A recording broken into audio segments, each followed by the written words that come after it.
Oye, Cheddar, ¿no te has preguntado qué ocurriría si los humanos toman un bebé y no le hablan nunca? No lo sé, pero creo que los humanos ya se han hecho esa misma pregunta varias veces. ¿En serio? Sí, un experimento así les ayudaría a entender muchas cosas sobre el lenguaje. Espera, ¿me estás diciendo que ya han hecho experimentos así? Oh, no es eso lo que quería decir. Solo digo que ya se han hecho la pregunta antes, pero llevar a cabo ese experimento sería profundamente antiético. Incluso algunos humanos lo llaman como el experimento prohibido, porque ya sabes, requeriría utilizar un bebé humano perfectamente normal como sujeto del experimento y, posiblemente causarle un daño irreversible por el resto de su vida. Entonces, ¿nunca han hecho un experimento así? No, o bueno, tal vez. O algo así. ¿Ah? ¿De qué macacos hablas, simio? Pues existen unos cuantos registros de experimentos similares hechos hace muchos años por algunos reyes y cosas así. Aislaban bebés o les daban instrucciones a sus cuidadores de no hablarles nunca para ver qué pasaba con ellos. Querían saber cuál era el idioma original y pensaban que ese sería el idioma que hablaría un bebé que no ha sido expuesto a ningún idioma. ¿Y qué descubrieron? No mucho. Está, por ejemplo, el caso del faraón Psamético I, quien llevó a cabo un experimento de estos y sacó como conclusión que los frigios debieron preceder a los egipcios, ya que lo primero que dijo el niño fue algo similar a la palabra frigia, becos, que significa pan. ¿Y en serio lo dijo? Lo dudo. Los humanos actualmente creen que esto es simplemente una malinterpretación de algún balbuceo. Ya sabes cómo son los bebés humanos. Oh, bueno, creo que esa es una posibilidad bastante grande. Ya lo creo. Es más, los humanos dudan mucho que la mayoría de estos antiguos experimentos hayan ocurrido en verdad, e incluso los que realmente podrían haber ocurrido no ofrecen resultados muy confiables. Entonces, ¿los humanos no tienen idea de en realidad qué ocurre si un bebé humano no es expuesto al lenguaje? Bueno, de hecho, sí tienen idea. ¿Ah? Pero me dices que es un experimento prohibido. Lo es, pero han habido casos de niños humanos que han sido aislados por otros motivos diferentes a hacer un experimento. ¿Por qué otro motivo podrían hacer algo así? Yo qué sé, existen algunos humanos demasiado extraños, pero de cualquier forma, ya han habido casos de algunos niños que son aislados por sus padres. ¿En serio? Sí, el caso más conocido de esto es el de una niña llamada Ginny, ya que fue un caso bastante documentado por los humanos después de que la rescataron. Fue un caso grave de maltrato y negligencia. Entre otras cosas, la niña no interactuaba con otros humanos y no era expuesta a una cantidad significativa de lenguaje, por lo cual nunca lo adquirió. ¿Entonces no podría hablar? No, aunque luego de que fue rescatada, pudo aprender algunas palabras y comunicarse de forma básica, pero al parecer no era capaz de aprender cosas gramaticalmente más complejas. Los humanos creen que esto se debe a que solo comenzó a aprender a hablar cuando ya tenía 13 años y medio. Es decir que a esa edad ya es tarde para que un humano aprenda correctamente una lengua materna. Pues eso parece indicar, y este tipo de casos son evidencias a las cuales suelen apuntar algunos humanos que apoyan la hipótesis del periodo crítico, que de forma muy básica dice que la habilidad de adquirir el lenguaje está biológicamente ligada a la edad. Después de cierto punto, un humano no podría adquirir fluidez en su primera lengua. Entiendo. ¿Y Ginny es el único caso de niños humanos que crece sin ser expuesto al lenguaje? No, hay otro montón de casos similares al de ella. Y también están los casos que los humanos conocen como niños salvajes. ¿Niños salvajes? Así es, son niños que al parecer crecieron sobreviviendo en la naturaleza, a menudo criados por otras especies de animales, como primates no humanos, lobos, osos y otros animales. Nunca escuché de algo así. Son casos bastante curiosos, pero podremos hablar más profundamente de esto en otra ocasión. El caso es que el asunto de la adquisición del lenguaje suele ser bastante similar entre estos niños. ¿Quieres decir que, al igual que Ginny, otros niños tampoco logran dominar bien el lenguaje? Exactamente, algunos aprenden más que otros, dependiendo de la edad en la que empiezan a aprender a hablar, pero en términos generales, no suelen lograr un nivel avanzado en el idioma.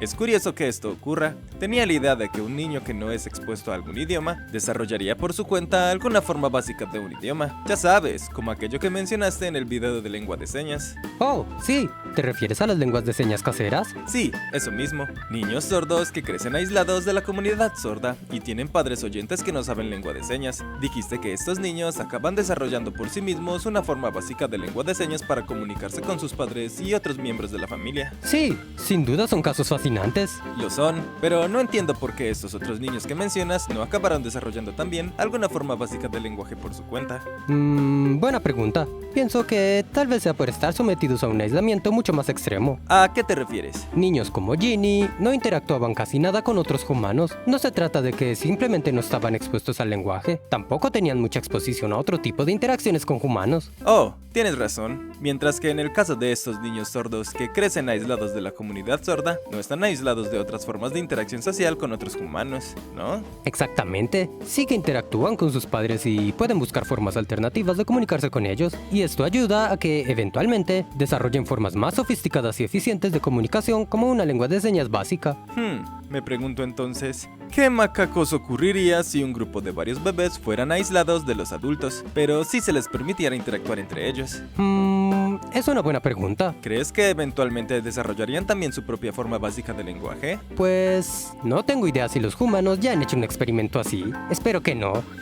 Pero no me parece loca la idea de que eventualmente desarrollen alguna forma de comunicarse entre ellos mismos. Me recuerda mucho el caso de la lengua de señas de Nicaragua. Oh, sí. Mencionaste algo de esta lengua de señas en el video sobre origen del lenguaje. ¿Cómo es eso de que los humanos vieron un idioma nacer de la nada? Eso mismo. Verás, antes de los años 70, en Nicaragua no había realmente una comunidad sorda. Los sordos del país rara vez interactuaban entre ellos, y la mayoría de ellos tenían alguna forma de lengua de señas casera. Es decir, solo habían desarrollado lenguas de señas básicas por separado en el contexto de sus familias, pero no había ninguna lengua de señas completamente desarrollada y que los sordos del país pudieran usar para comunicarse entre ellos, ¿no? Exactamente, pero esto empezó a cambiar en 1977 cuando un centro de educación especial en Managua abrió un programa con 50 niños sordos. Para 1979 ya eran 100 niños, y luego en 1980 se abrió una escuela vocacional para estudiantes sordos también en Managua con más de 400 estudiantes matriculados. Pero me dices que no existía una lengua de señas estándar en Nicaragua, ¿no? Así es. Entonces, ¿cómo macacos los profesores le enseñaban a estos niños?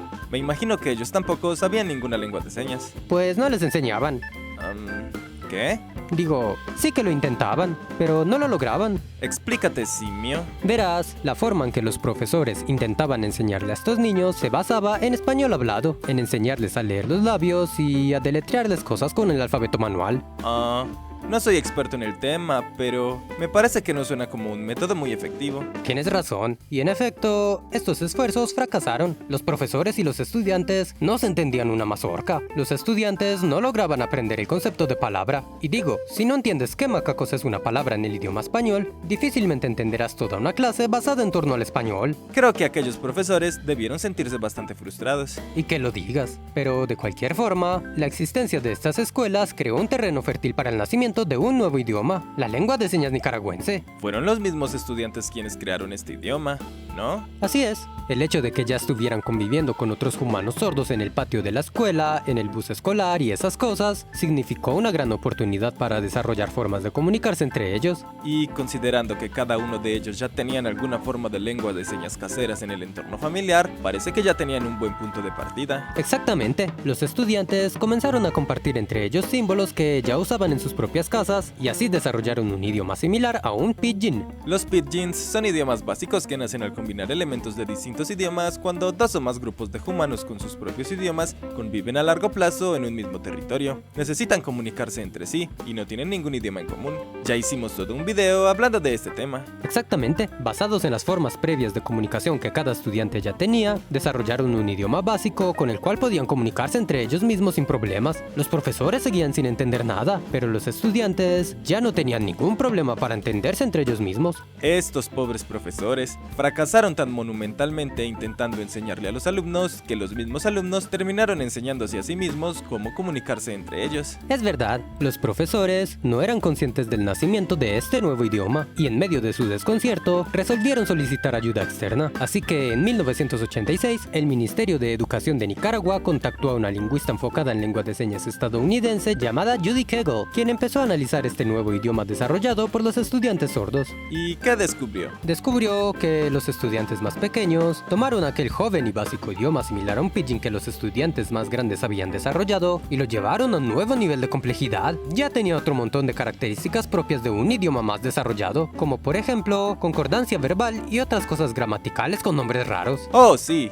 cosas gramaticales con nombres raros. Claro, eso suena muy, científico. Sin duda. De cualquier forma, es fascinante la manera en que nació este idioma. Jamás creí que un idioma naciera así de la nada y en tan poco tiempo. Lo es increíble. Y más increíble aún es que no es la única vez que ha ocurrido. Existen otro montón de idiomas que han nacido de esta forma. Pareciera que los humanos están programados para encontrar formas de comunicarse. Espera, ¿en serio? ¿En serio qué? ¿En serio existen otros idiomas que han nacido de la nada? Sí que los hay, pero la lengua de señas nicaragüense es uno de los casos más conocidos, ya que fue muy bien documentado por los lingüistas. Este idioma es lo que se conoce como lengua de señas de comunidad sorda o lengua de señas urbana, que son lenguas de señas que nacen cuando personas que no tienen un idioma en común se juntan y forman una comunidad. ¿Qué otras lenguas nacieron de formas similares? Bueno, están por ejemplo la lengua de señas venezolana, la lengua de señas maliense, la lengua de señas de Sri Lanka, la lengua de señas tailandesa, la lengua de señas británica y otro montón de lenguas de señas. Y también hay otro tipo de lenguas de señas conocidas como lenguas de señas de pueblo. ¿Lenguas de señas de pueblo?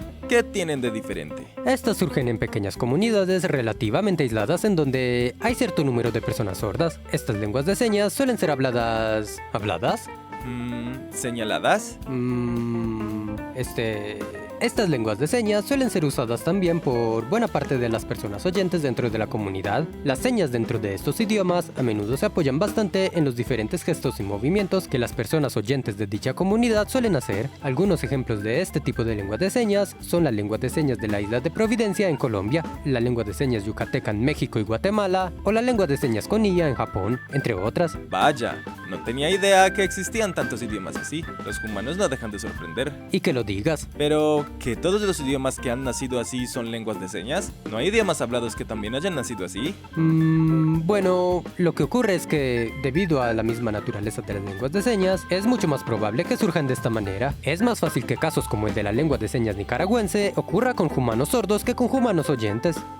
Supongo que tiene sentido. Digo, la mayoría de humanos oyentes ya tienen una lengua materna con una larguísima historia, mientras que entre humanos sordos parece ser un poco más frecuente que hayan algunos que no hablen una lengua de señas ya establecida. Exactamente, pero podríamos decir que un caso similar dentro de los idiomas hablados serían los pidgin, ya que son idiomas nuevos que nacen porque determinados grupos de humanos terminan conviviendo juntos, pero no podríamos decir que los pidgins nacen de la nada, ya que son el resultado de una mezcla de diferentes elementos de idiomas que estos grupos de humanos ya hablan. Es verdad, si quieren saber sobre los pidgins pueden ver el video que hicimos de este tema. Y por otro lado, también podríamos decir que los idiomas construidos son idiomas nacidos de la nada, o al menos algunos de ellos, porque un montón de idiomas construidos se apoyan en un montón de cosas de otros idiomas que ya existen. Es cierto, y además de eso, los idiomas construidos son creados por humanos que explícitamente deciden crear un idioma simplemente porque les apasionan los idiomas, y no porque tengan una necesidad real de crear un idioma para poderse comunicar con otros humanos. Exacto, la mayoría de estos idiomas rara vez son usados en situaciones reales.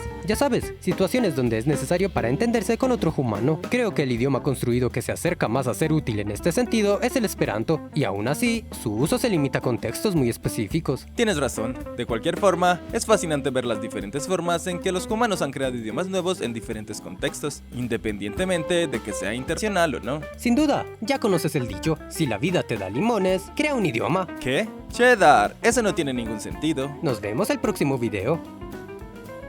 Cheddar, el dicho es, si la vida te da limones, haz limonada. ¿De qué macacos hablas? Eso no tiene sentido. ¿Por qué hablaríamos de limonada en un video de idiomas? Es lo que intento...